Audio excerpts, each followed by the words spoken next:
What's up, everybody? Before we get into today's episode, we just wanted to take a quick second to say thank you. We have officially crossed 5,000 streams on the podcast, which is insane. And maybe by the time we cross 10,000, I won't have to be recording in my daughter's bedroom on our rocking glider, which is where I'm at right now.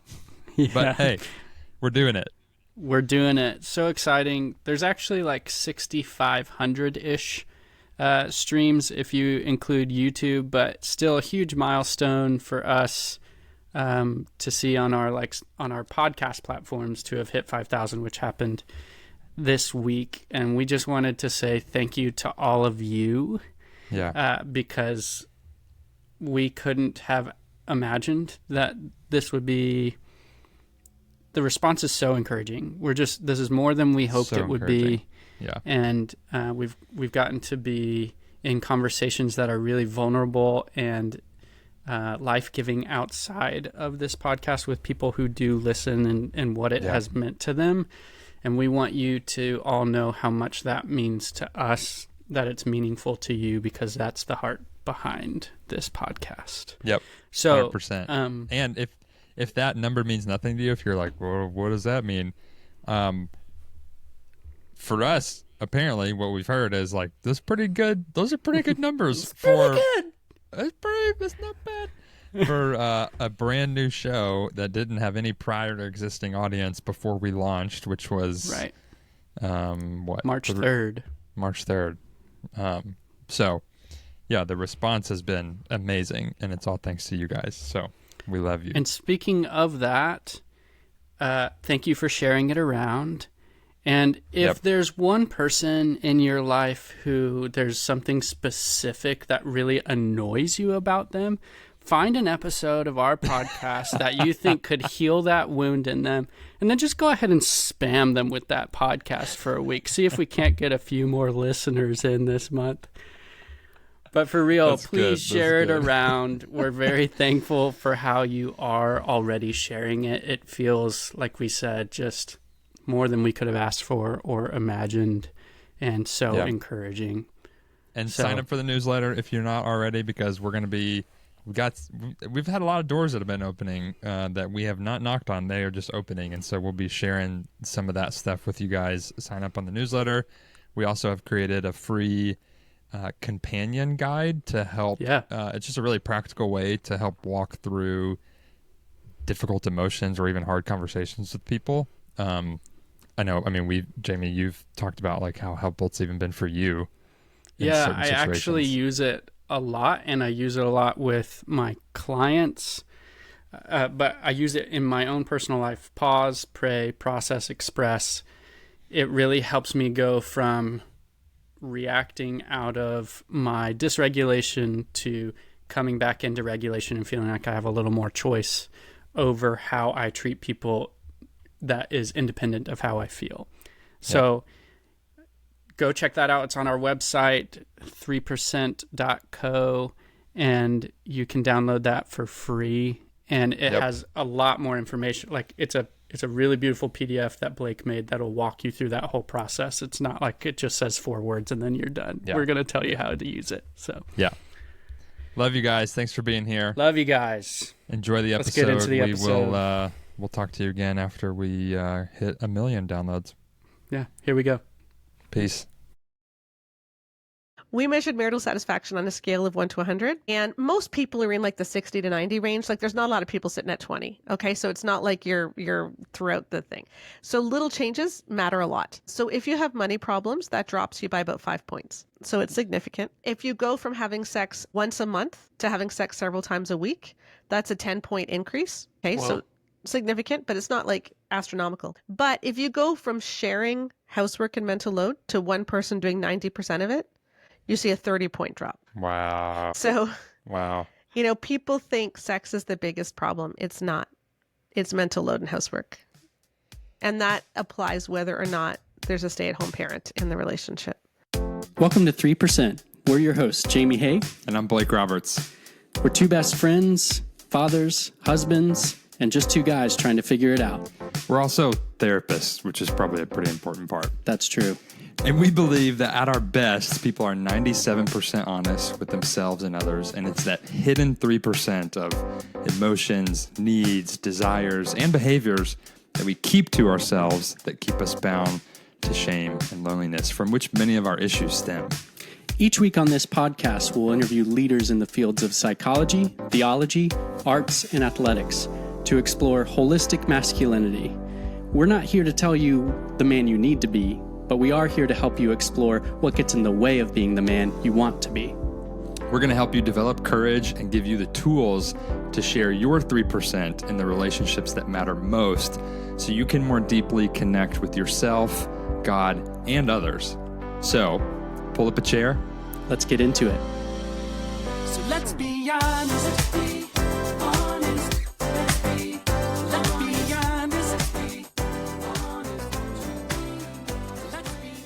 Welcome back, everybody, to another episode of the 3% podcast. Today on the show, we're welcoming someone who has been leading a pretty honest, research-based, and much-needed conversation around healthy sex, marriage, and faith, especially in spaces that typically avoid the hard stuff. We have Sheila Wray Gregoire on today. She's a speaker, best-selling author, founder of Bare Marriage, which is, I'm sure we'll talk about more about what that is. I know it's a lot of different things. It's a amazing podcast that has over, 200, close to 300 episodes, maybe, just full of wisdom and important conversations. And it's where her and her team are helping people untangle harmful teachings and rebuild relationships that are grounded in emotional health, mutual respect, and scripture. And she's written several books, including The Great Sex Rescue, She Deserves Better, and her latest book, which we're going to talk about today, The Marriage You Want, which was co-written with her husband, Dr. Keith Gregoire, which I'm sure that was a really fun, exciting journey to write a book together. And it's all about moving beyond stereotypes to build a marriage you want, that you don't just survive in, but one that you genuinely love. And so, for the people that are new to this episode, if you've skipped past the intro really quick, the concept of 3% is at our absolute best, we're 97% honest with ourselves and others. And it's the 3%, the things that most typically bring us shame, that we keep to ourselves, that keep us stuck in shame and loneliness. So what we wanted to do on this show with our guests is bring on people that embody sharing the 3% in their own lives and in the work that they do. And why I was excited to have Sheila on the show is because they do just that. They have really hard conversations and challenge popular Christian teachings that have and dynamics that have hurt people, that have abused people, just stereotypes and all these different things. And they also offer something better, something that is a partnership, which is what, again, we'll get into today. And so she really models having vulnerable and honest conversations about things that we typically avoid in a way to lead us closer to each other and to God. And so, Sheila, welcome to the show. We're glad to have you. Thank you. It's good to be here. Yeah. One thing we like to start off is we haven't done it with every guest, but we want to get in the habit of it. That's right. How would you, asking every guest this question, how would you define healthy or holistic, is kind of the word we use, masculinity? I think it's about initiative. It's somebody who takes initiative to notice the things around them that need caring for, and then takes responsibility for the things that they can take responsibility for. And I think the reason why that's a masculine trait is because there's so many things in a woman's life which just happen to her that she has very little control over. You know, when you're pregnant, your body changes and there's nothing you can do. When you're in labor, you know, you cannot put it off. Like, it is just happening to you. When you have a baby, that baby needs you. You have to feed it. Like, there's so many things that happen to women that they can't do anything about. But with men, it's a choice. And so you think about Philippians 2, where it says that we're to have the mind of Christ, because he didn't consider equality with God something to be grasped, but made himself nothing. And that's the thing. Men have the ability and the privilege to walk through life without having to care for others. So healthy masculinity is putting that privilege aside and saying, no, I'm going to take the initiative to notice when people need help, and I'm going to use my strength, etc., to help them. Oh, wow. Yeah, I don't think I was quite prepared for that.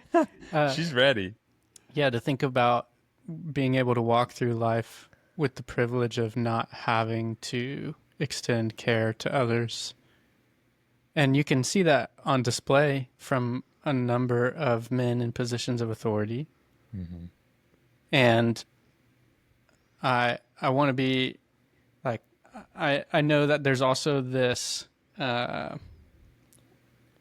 don't want to get us too far down this rabbit trail. I know there's also this pushback against, there's a lot of young men hearing like the traits about you are bad, too much, or like the way you're holding them is harmful. And I want to be careful to frame up what you're saying as an opportunity and not just something that's inherently like you don't do this well and this is wrong with you. So what I hear you saying is it's a beautiful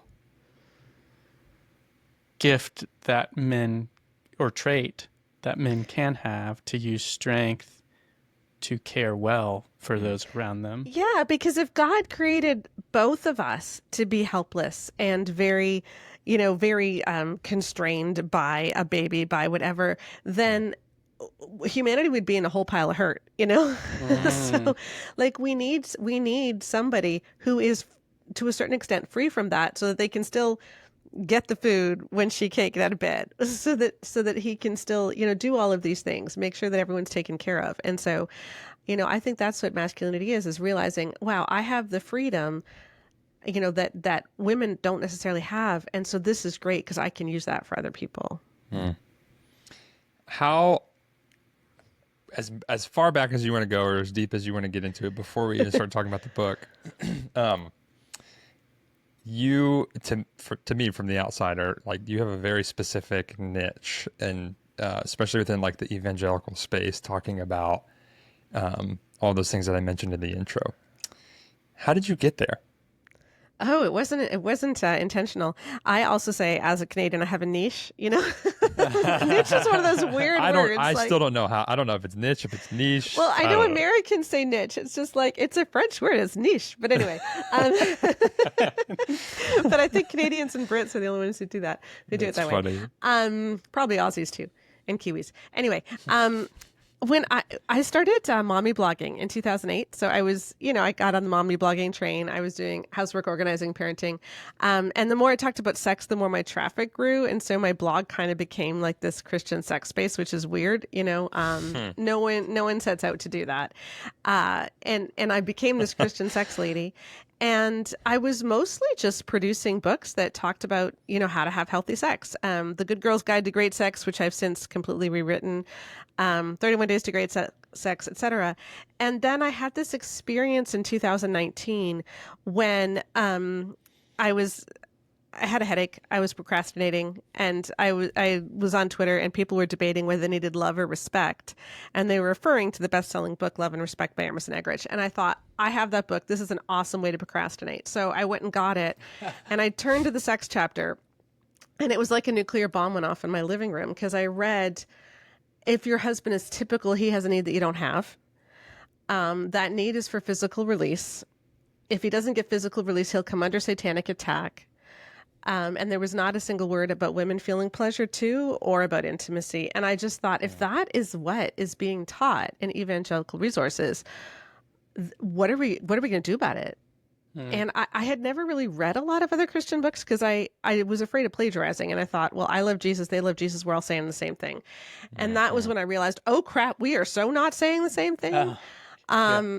And I had working for me at the time, Joanna Swatsky, who's an epidemiologist and statistician. She was home with her baby and just wanted something to do. So she was working with me. My daughter had just graduated from psychology with a psychometrics background and survey design, and she was working for me. So we just decided to do research. And we've done 4 huge research projects. We've been published in academic journals, and a bunch of books behind us, just looking at how our messaging in the evangelical church can actually end up hurting people, both men and women, and we need to do better.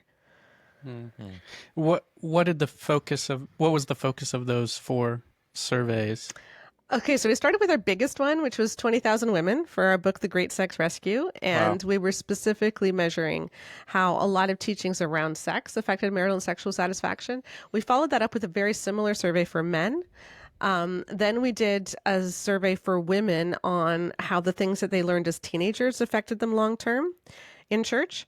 And then the most recent one, which was really, I think our most fun one, was we did a matched pair survey for The Marriage You Want, where we surveyed both men and women in couples. And then we were able to see, okay, if a husband believes this, how does that affect the wife? Or if a wife does this, how does that affect the husband? So they didn't know how each other answered, but we were able to match people up. And it was just really neat. It was really neat. Oh, wow. That is awesome.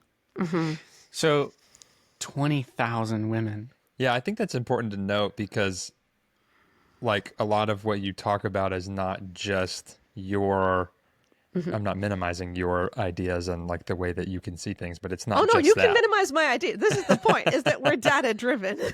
Yeah, that's good. Okay, so it's like this stuff that you're like so passionate about and that you're putting language to is not just an idea that you had, but it's like backed by real stories of people. Yeah. I heard you and Keith talking about the Marriage You Want on your podcast, and he was referencing even giving a talk at a marriage conference where someone came up to him afterwards and was like, "How do you know that things you're talking about work?" The way that I heard that is that you two were speaking based on a curriculum somebody else gave you, and then you were just kind of, along with what you were saying already, giving a message that you were like, this is biblical, so it must be true. Is that what I was gathering from that story? Yeah, so we started speaking at a large marriage conference in Canada that puts them all across Canada. It's affiliated with the larger one in the U.S. I won't mention it because it doesn't matter which one it was, but they did have a curriculum that we had to use. And we started when we were in our mid-30s. And some of it we just thought, okay, this just isn't true for us. But we figured, well, maybe we're young, maybe we don't know. And so, we obviously they must know more because they've designed this whole conference and it's been heard by thousands and thousands and thousands of people. So we used that curriculum, but we would put in stories that we felt more steered it in the right direction. But, we still stuck to that curriculum. And it was really only when we started doing a lot of our research that we realized, no, our gut feeling was right the whole time. Right. Often we go along with things because, well, that's just what we're taught in church. Like, that's just what we're taught as a Christian marriage. And it's like, but that doesn't actually work. And maybe we need to start asking harder questions. Could you tell us a little bit more about, from your perspective, what you feel like? What are the things that were taught? I could say from what I listened to you and what I felt like I was taught, but I'm kind of curious. I've heard you say a few times, like, this is what we have learned. This is what we're taught in the evangelical space, and how you're shifting away from that. But what do you feel like the kind of the foundational truths that we were taught are, so that we can then help navigate this conversation of what does it look like to move away from that? Yeah, I like to say there's 5 big things, okay, that pretty much any evangelical marriage book will all say. And these 5 things unite pretty much every single marriage book. And it's based on one faulty premise, and then the other 4 things flow from that faulty premise. And the faulty premise is this, that men are in authority over women in marriage. And people use a lot of proof texts to show that. That is one particular interpretation of the Bible, for sure. But if you look at data, though, that actually has very negative outcomes. So as soon as you put a husband in authority over the wife, as soon as you say the husband makes the final decision, marital satisfaction plummets, sexual satisfaction plummets, and the divorce rate skyrockets. And we're not the only ones who found that. John Gottman, who is the world's premier marriage researcher, found that there's an 82% chance of divorce when men make the final decision in marriages. So this is Did you really say 82%? 82%, yes. Now, the thing to remember is that the majority of people who say they believe it do not act it out. So people are saying this is what they do, but they're actually acting as egalitarians. And that's why so many people's marriages in evangelicalism are actually quite good. Like evangelicals do tend to have better marriages than the general population, but it's not because we're following our teachings, it's because we're not. Oh. So Interesting. we have the best parts of church. You know, we love Jesus. We have the Holy Spirit in us. We understand about love and sacrifice, and we're in a good community. And all of those things give you a great marriage, but we're not acting at the toxic stuff. As soon as you act at the toxic stuff, bad things happen. So you have this faulty premise that men are in authority over women, and from that flow four other things that we're often always taught. So if you believe men are in authority over women, there has to be a reason. And so that reason is that men and women are polar opposites. They're totally different, and you can't really understand each other. And then from that, you teach people, okay, if you're having trouble in marriage, it's because of your expectations. Don't you realize you should go to God for your needs? You can't rely on someone else to fill you up. That's God's job. And so if you're not happy, you need to go to God. Then you tell people that, and maybe that helps them for a little bit. They start journaling, they start doing more devotions, they start trying to deal with the problems in their marriage. That may not work. So then they come out with this one. Marriage is hard. God created marriage to make you holy, not happy. Marriage is meant to refine you. Don't you realize that marriage is supposed to be hard? And then people say, okay, well, I guess I just have to keep at it. And then maybe they go at it for a few more years. And then you throw this one at them. You can't divorce no matter what, but don't worry because your reward is in heaven. So the more that you love this unlovable person, the more that you respect this unrespectable person, the more you're going to get a reward in heaven. And that's basically Christian marriage teaching in the evangelical church. And those things don't work. Yeah, when you lay it out that way, it sounds abusive. It is. Yeah. And it happens. Yeah. I imagine, like, obviously there's such a spectrum, but those 4-5 things that you mentioned happen in very overt ways, very clear ways, but also I would imagine, I guess this is kind of a question, very subtle ways too. And I mean, every time I say the word subtle now, I think back to our conversation with Dan Allender on the show, and he said, the more subtle, the more satanic. Right.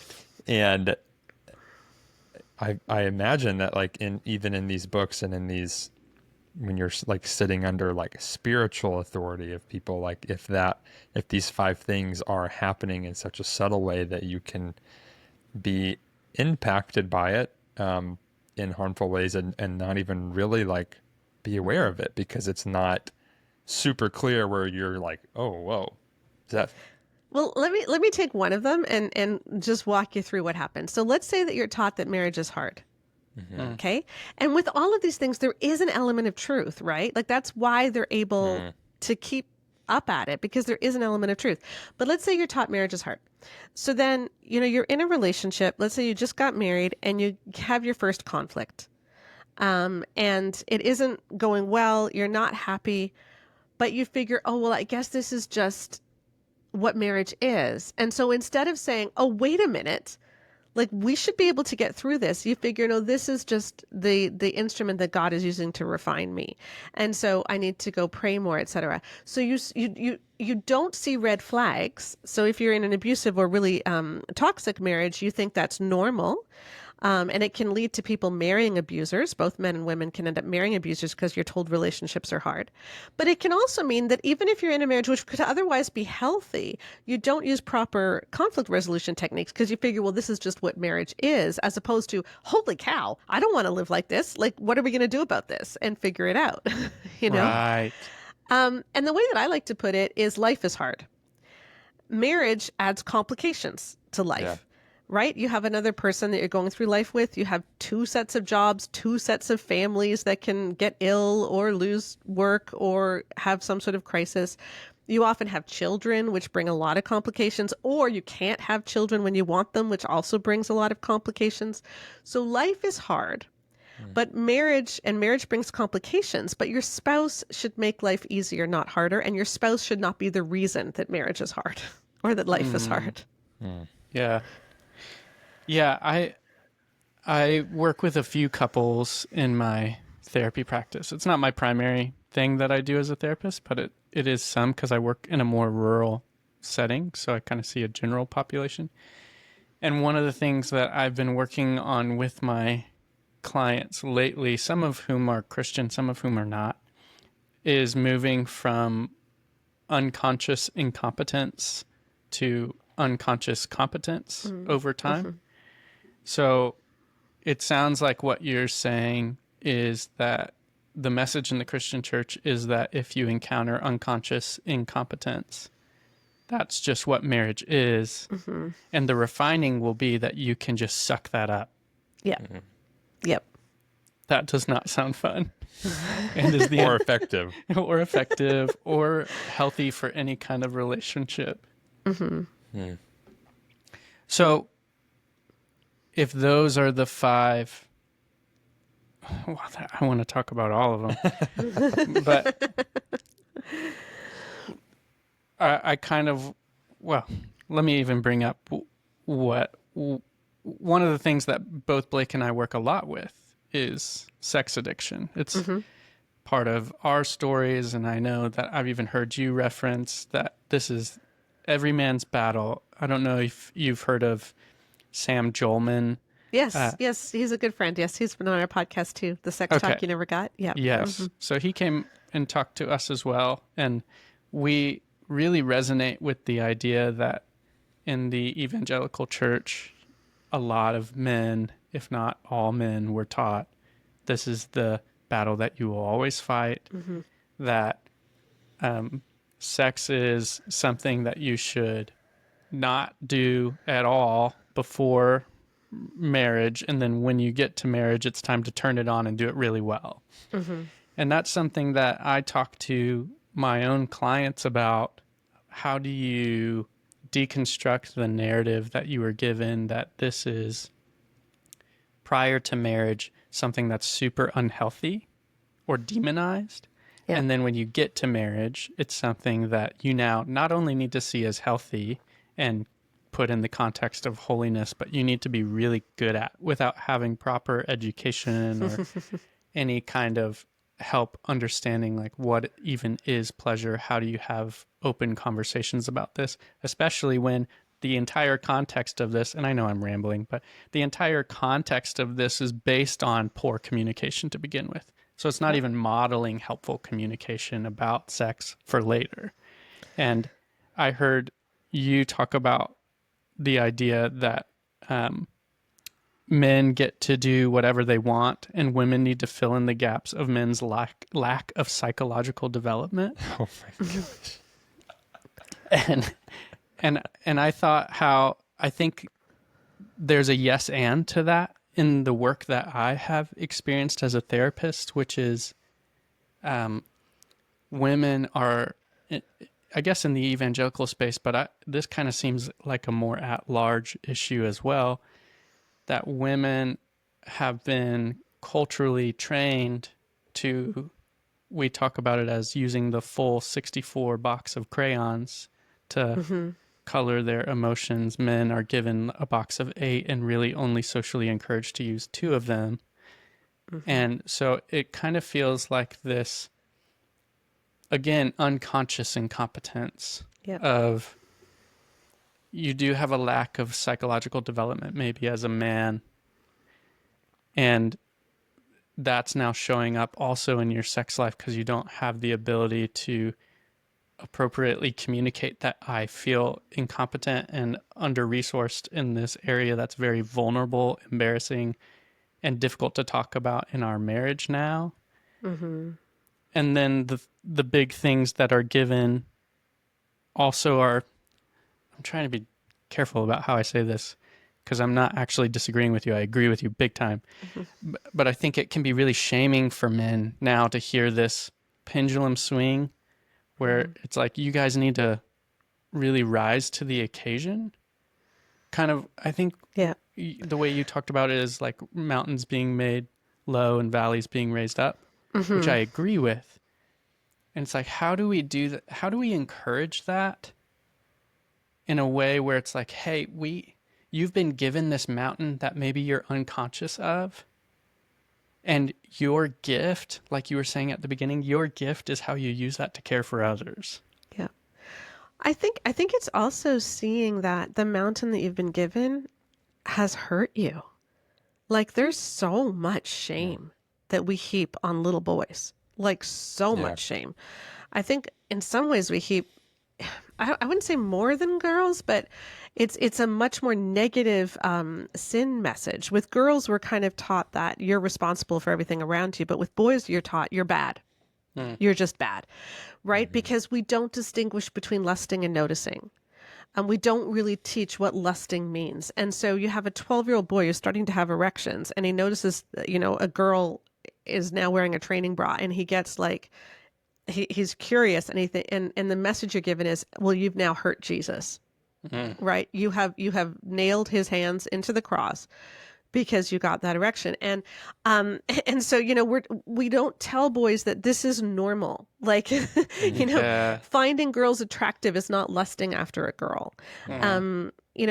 Having interest in sex is not lusting, but you're taught God doesn't want you ever to think about sex. God doesn't want you ever to be attracted to anybody because that's a sin. And so what do you do when you are 14 and you're attracted to everything because you have so many hormones? And so you start thinking God has given you this absolutely impossible thing. Like it's absolutely impossible to do what God wants you to do.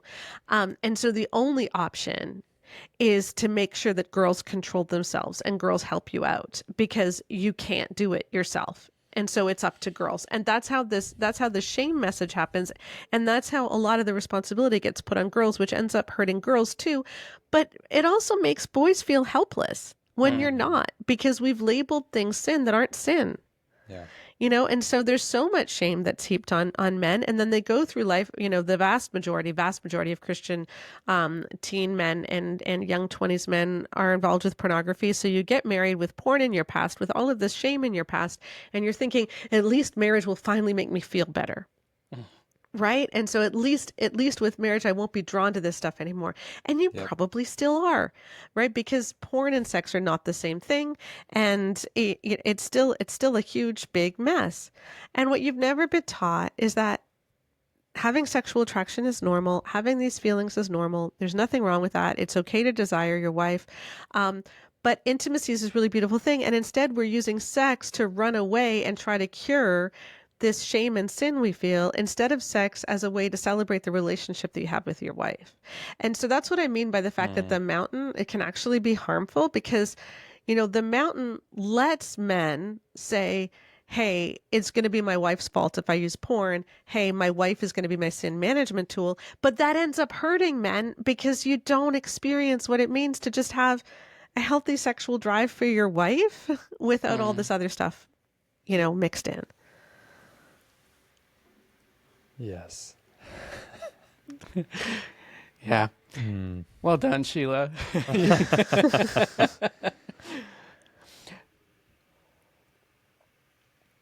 Were you going to say something? I have so many curiosities. So I'm curious, going from the 5 big things that it feels like the church maybe sets up this inappropriate foundation. I know you even talked about the top 10 selling books or top 10 selling Christian books have been the same.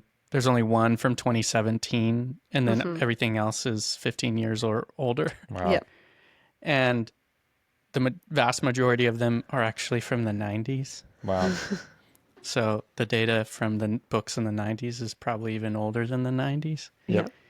Actually, there's no data. That's another issue. Is that the books didn't use, of the books that we looked at in our research project, we looked at the 14 best-selling sex and marriage books, and in those 14, there were 11 peer-reviewed citations. Not 11 per book, but 11 overall. And the majority of them were from Tim Keller in theological journals, like Tim Keller in Meaning of Marriage did a lot of theological journals. So it's not just that the data is from the 90s. They didn't use data at all. Yeah. So I guess my curiosity takes me to, if this is what the foundation is, what does the data suggest about what helps a marriage? and what can we as men, because this is primarily a podcast to help men develop into a more holistic version of themselves that they, in a marriage, they want to show up in and they want to be a part of, and they help lead that. So what does the data suggest, and what does that tell us about how men can show up in a more helpful way? Great question. Honestly, it really comes down to partnership. It's like, are you both putting in the effort, like all the effort that you can? Are you taking initiative to look at what your partner needs? Are you working on yourself to make sure that you're the best, spouse you can be? It's just, are we functioning as a partner, or are we functioning in a roles-based marriage?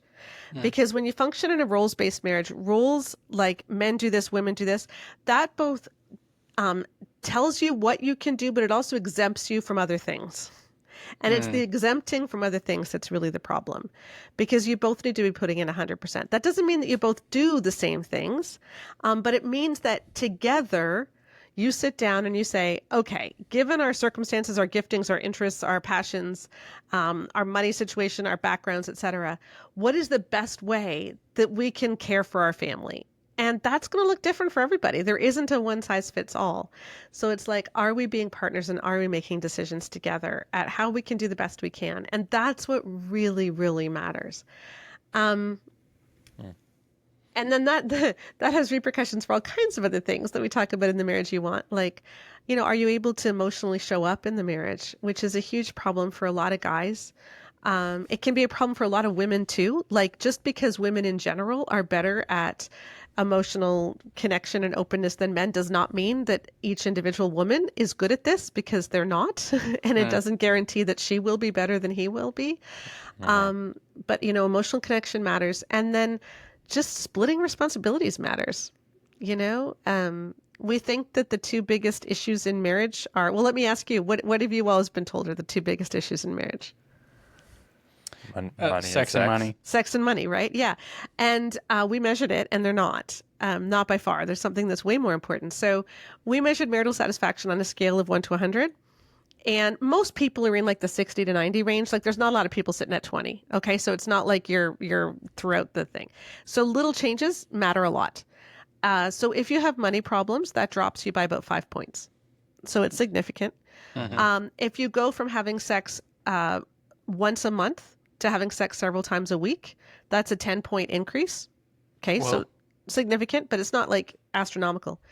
But if you go from sharing housework and mental load to one person doing 90% of it, you see a 30-point drop. Oh, wow. So, wow. People think sex is the biggest problem. It's not. It's mental load and housework. And that applies whether or not there's a stay-at-home parent in the relationship. And I would imagine that it is not, I thought of a few clients right when you said that, where we do there, like, that is a theme of conversation in our sessions, is the mental load and the housework.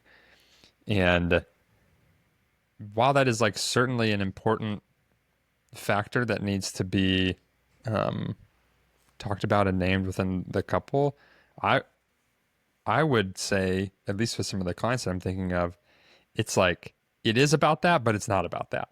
It's about all of the, back to what you were saying, the unconscious incompetence and biases and all the stories that we make up about our spouse, and not feeling seen and not feeling heard, which comes back to like probably all these different things. And so like, just then reorganizing the structure of, well, okay, well, I'll do this and then you do that, and we'll make a more even workload just for the sake of having an even workload, is not the same as having maybe it doesn't need to be even, but like working on that workload as a partnership with the intent to connect more emotionally. Yeah. I think the big thing is really, even more than like who does the dishes, it's who's carrying the mental load for it all. Because that's what really exhausts women, especially since women do carry the majority of it. So can I give you an example of what I mean? Can I? Yeah, please. Okay. So let's say that we'll take a couple, we'll call them Sandra and Mark. And let's say that Mark says to Sandra, you know what, hon, you've been working so hard. You're so tired. How about you take Saturday off? I've got the kids. I've got this. You go do whatever you want. And so she's super happy. She works out at the gym. She goes to a coffee shop and reads her book. She's had a great morning. She comes home around lunch and, there's dishes all in the kitchen, but the kids are super happy. They've made pancakes, everyone's happy, and that's fine. So she starts to do the dishes and she realizes that the present for the birthday party they have to go to this afternoon is still unwrapped on the kitchen island. And she's like, well, that's okay. I'll just go wrap it. And as she goes to get the wrapping paper, she sees her son's science fair project it's still the same as it was last night, and it's due on Monday. And then she thinks, oh my gosh, did Caitlin practice piano yet? Because we have to go to this party this afternoon. It's not going to get done. And so she says to her husband, did this get done? And he's like, well, you didn't tell me. And she's like, okay, there is a family calendar. This stuff is circled and starred. We were talking about this at dinner last night, that the science fair project has to get done on Saturday because Sunday we've got church all day and then your mom's coming over. There is no time if we don't do it now. And so now I'm running around like a chicken with my head cut off for the next 2 hours before we have to leave for this party to get the kids to doing all this stuff. And I look like the bad guy. Mm-hmm. Right? And he's like, but I gave you this great morning. The kids are happy. She's like, okay, but this stuff still needs to get done. And he's like, well, you should have told me. And she's like, why was that my job? Yeah. We were talking about this at the table with the kids last night. But if you don't realize, no, this matters, I need to keep track of this as well, then it can just go right over your head and it doesn't occur to you. And that's what happens in so many families. And that's what completely burns her out, is that she feels like I am the default for everything.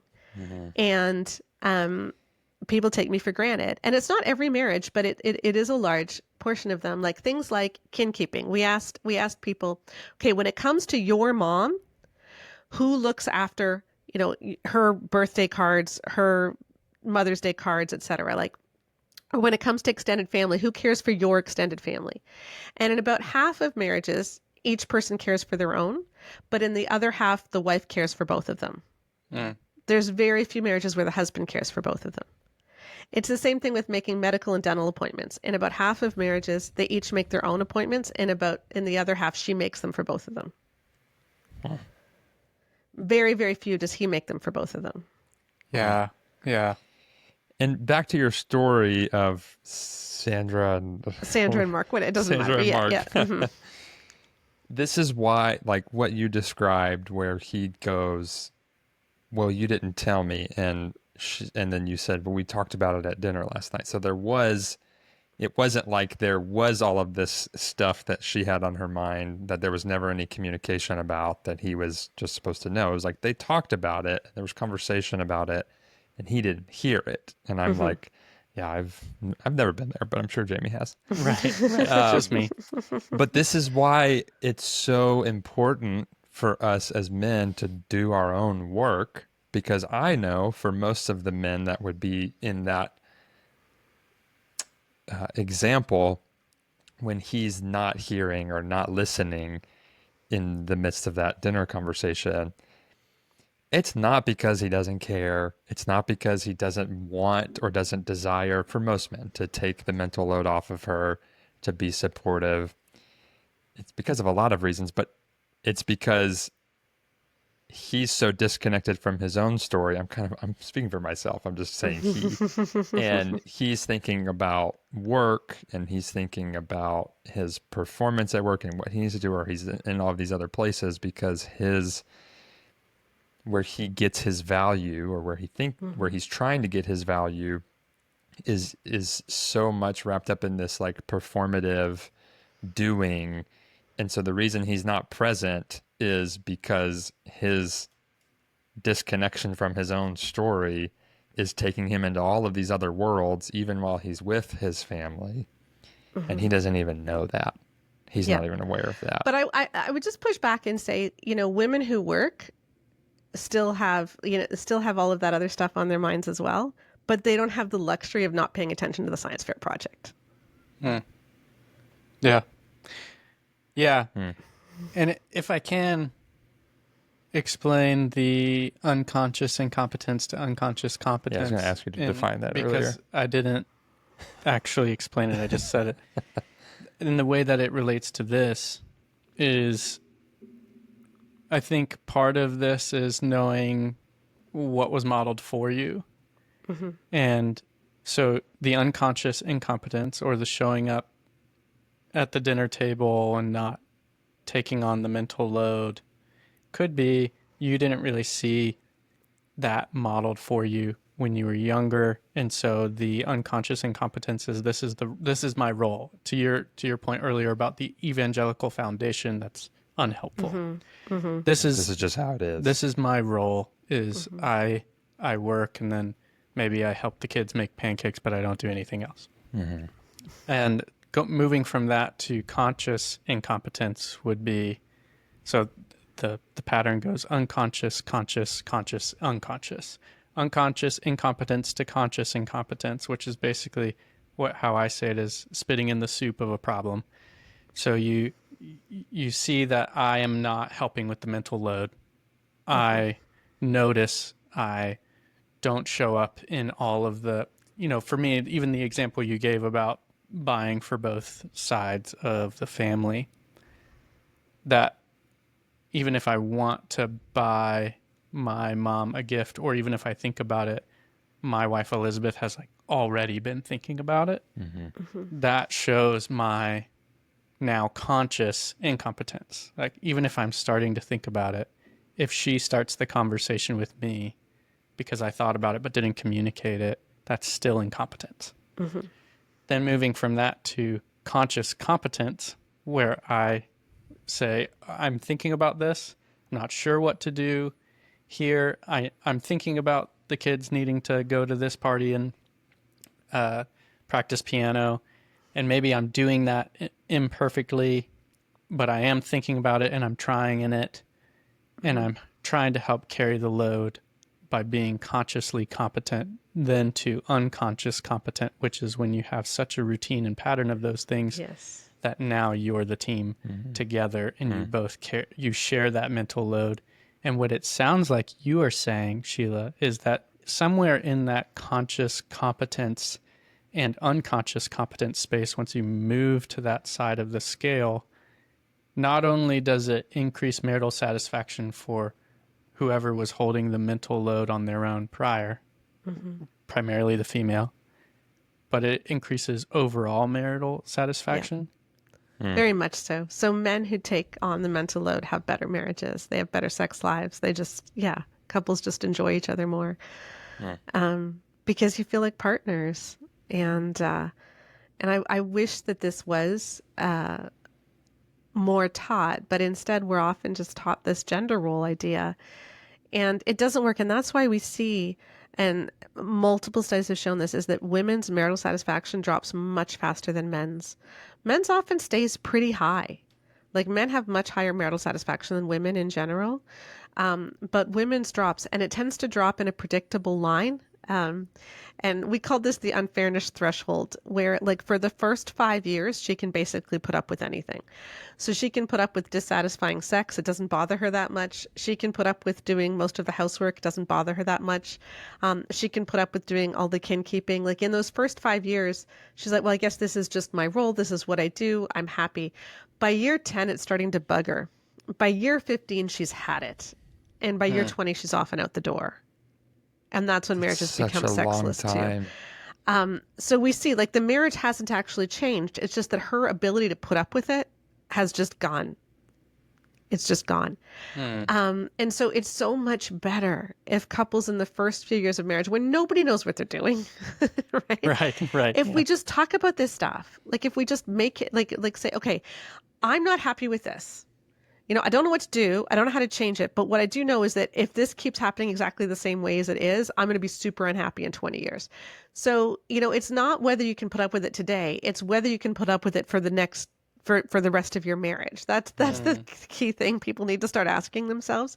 And if you can't put up with it for the rest of your marriage, even if you're okay today, you need to make an issue out of it today. Yeah. As our sponsors often say to us, you need to play that tape to the end. I have a question. Could you really quickly, because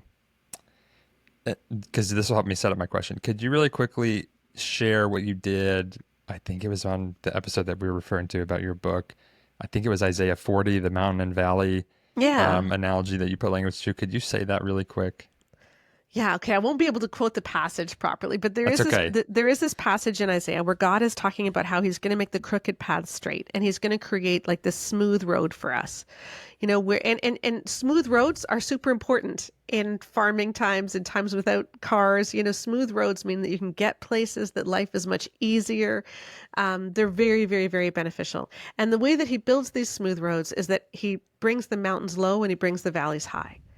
So the people, and if you think about it in the human context, what God wants is for us to be partners. God wants for the road to be equal, to be level playing field. And that means that the people who are up high, who might have things easier, they need to get down in the trenches. But the people who have been down low, they need to learn that their voices matter. And they need to become a little bit more important. And what often happens in the church is that we give the wrong advice to the right people.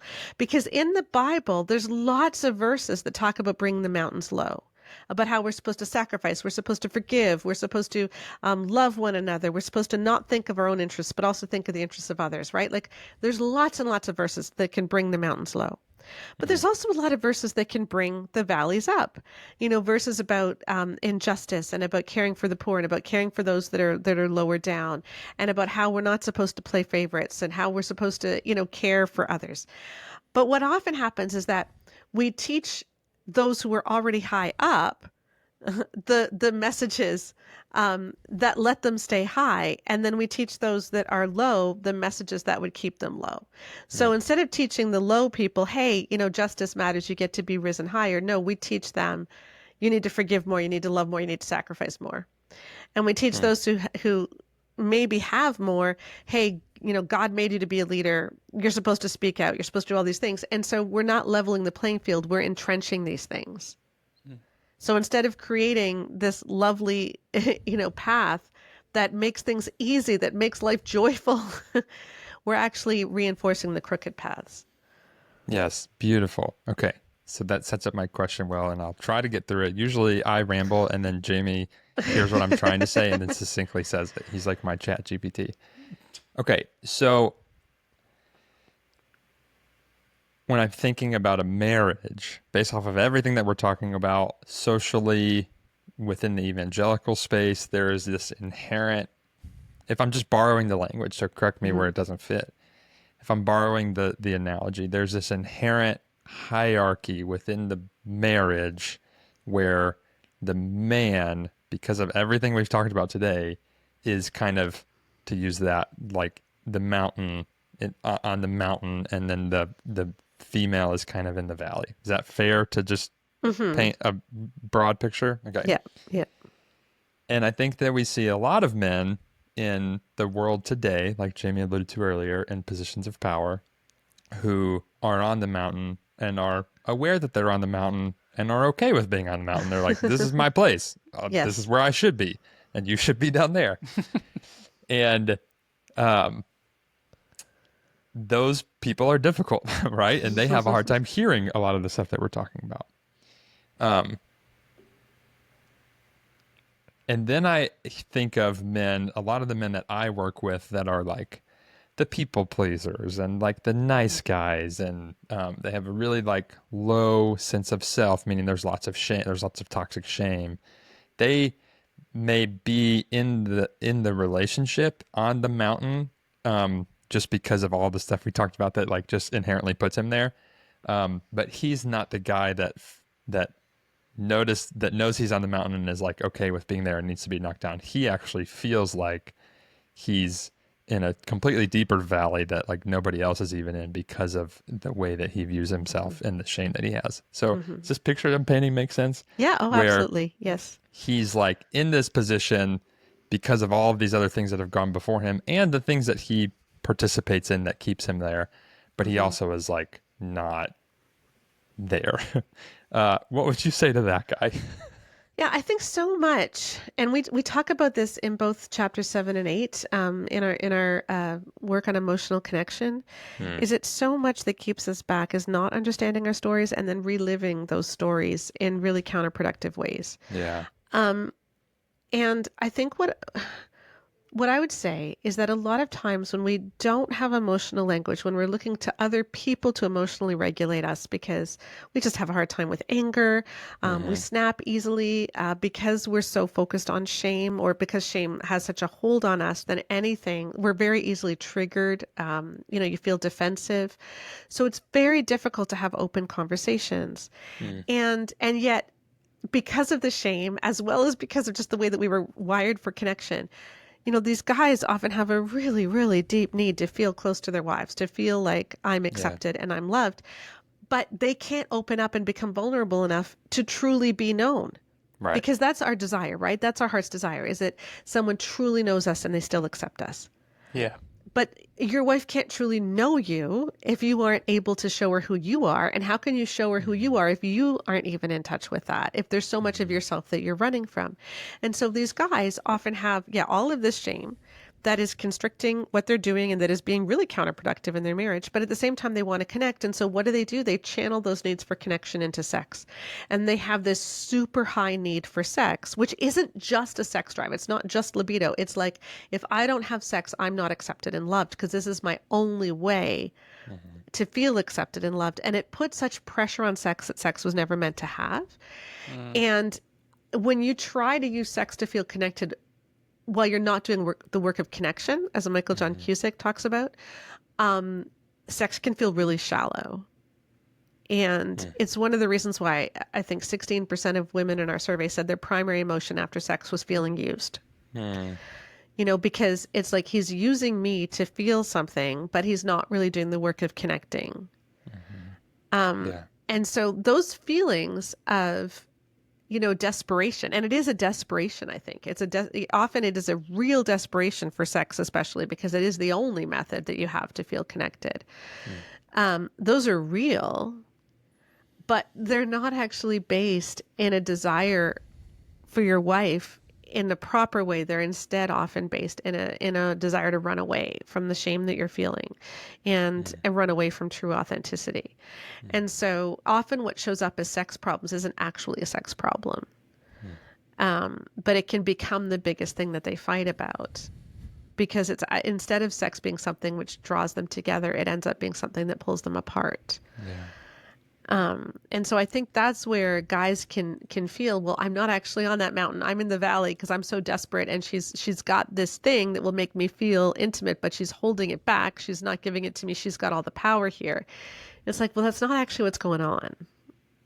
So can we explore that more, Yeah, we're made to be known.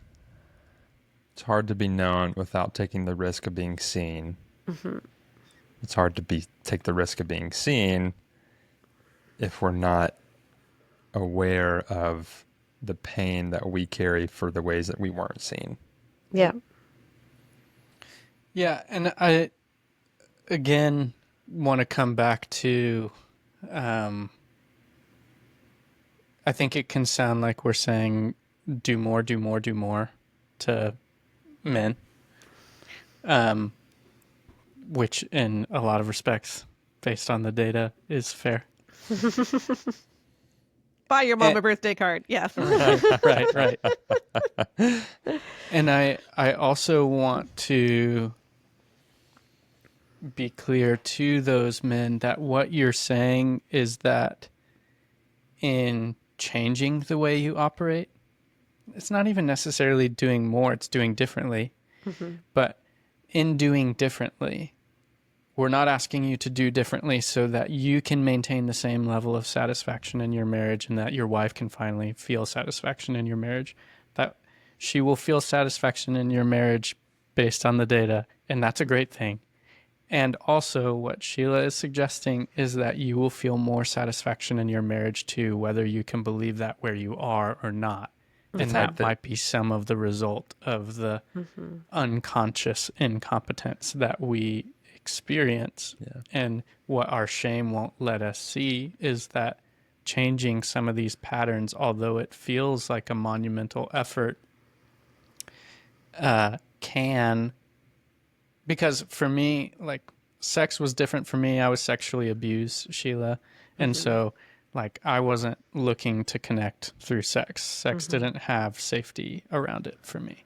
But I definitely felt like one of those guys who's in the valley, not the mountain. Yeah.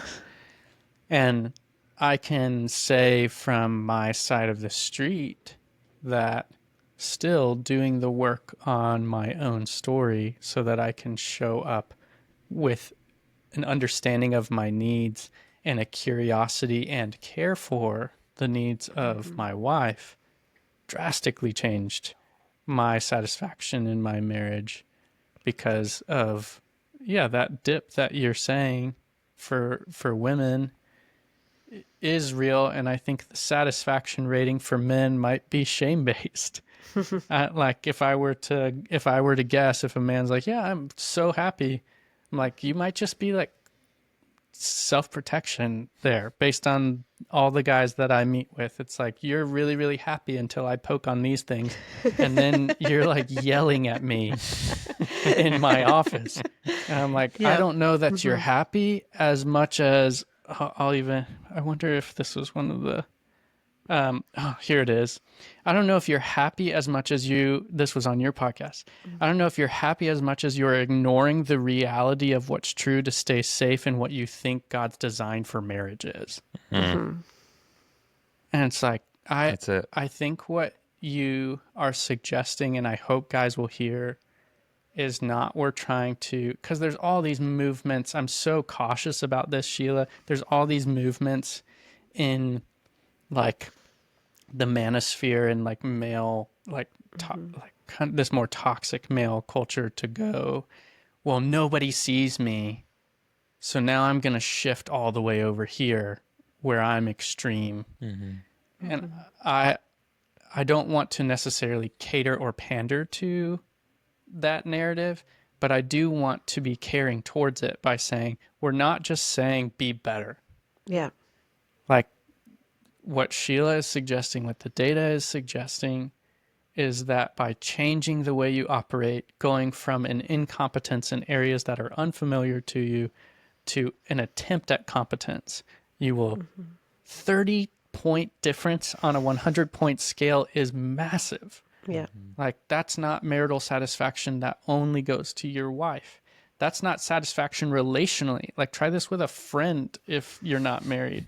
Relational satisfaction is not something that only belongs to the other person, in that as you do better, you don't get anything in return.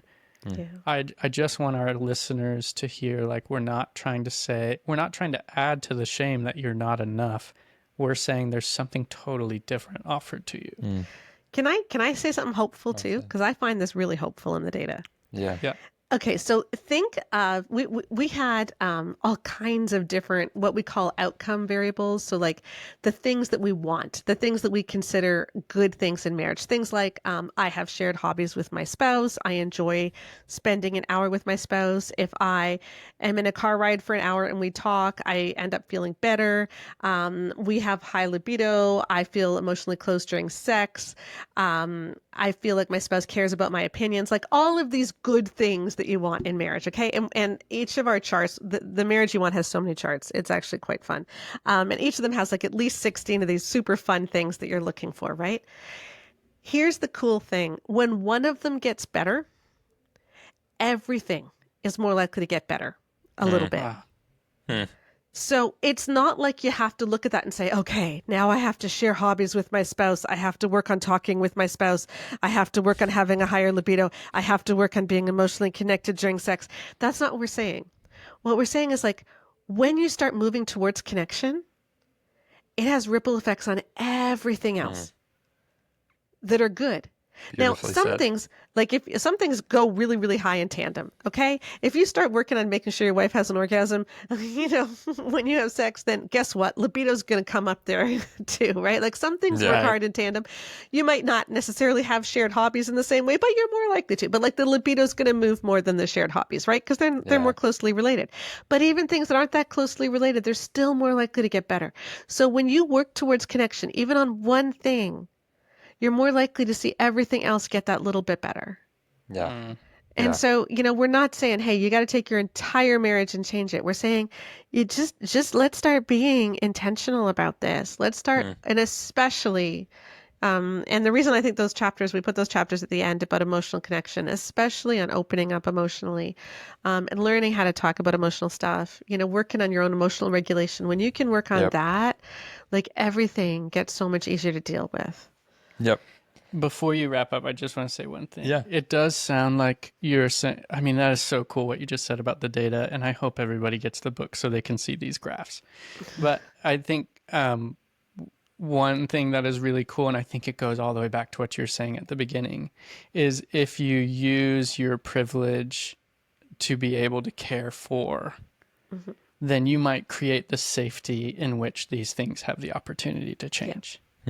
Like the fact that you're bringing up sex, and like if your wife, you might be like, well, why doesn't my wife tell me that she's not enjoying sex? Well, maybe she has never learned that it's safe to tell you that she's not enjoying sex.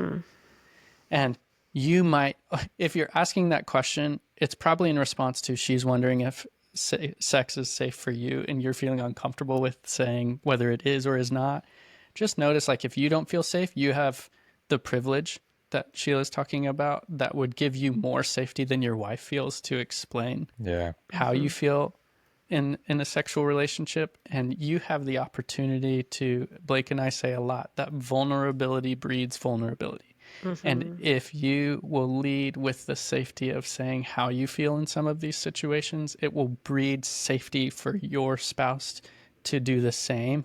And likely that's probably what compounds these things helping each other. I love that. Can I just also say one other thing to clarify about this? If your wife doesn't feel safe to say that she's not enjoying sex, that may not be because of anything you're doing. Oh, this may not be your fault at all. And that's one of the big things that we really want people to understand from our surveys is that so much of this is because of how women are taught about sex. Right? Like we're taught that if you don't give him sex every 72 hours, he's going to have an affair or watch porn. He's going to lust after other women. He's not going to be able to get through his day. If you mention to him that you're not feeling good sexually, then he's going to feel so devastated that he won't be able to function. Like the stuff that women are taught is so bad. And you may not believe any of it. But she came into marriage with all of this baggage. And so one of the best things that husbands can do is to just say, hey, what were you taught about sex? Let's just talk about it. And go, holy cow, that's awful. I never want you to feel that way. That is not me, and just that's such a gift you can give your wife, because often the reason she doesn't feel safe isn't you. And I just want men to hear that too.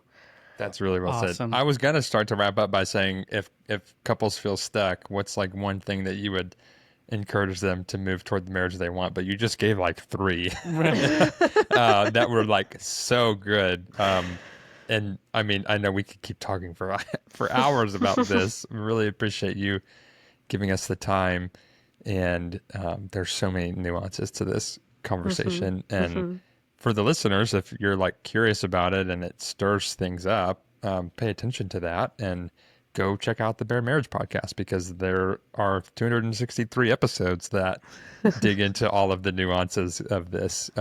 So we're grateful for you and for taking the time. If there's anything that you want to add, you can, but also you've been given some nuggets along the way, so don't feel like you have to. Yeah, no, I just, please join us at baremarriage.com. You can get links to all of our books, like Great Sex Rescue, Good Guy's Guide to Great Sex, and our new book, The Marriage You Want. We have an orgasm course, if that's been difficult for your wife. If you click under courses, we have an orgasm course, a libido course. We even have a course to talk to your kids about sex and puberty so that we can raise kids with better stories than we were raised with.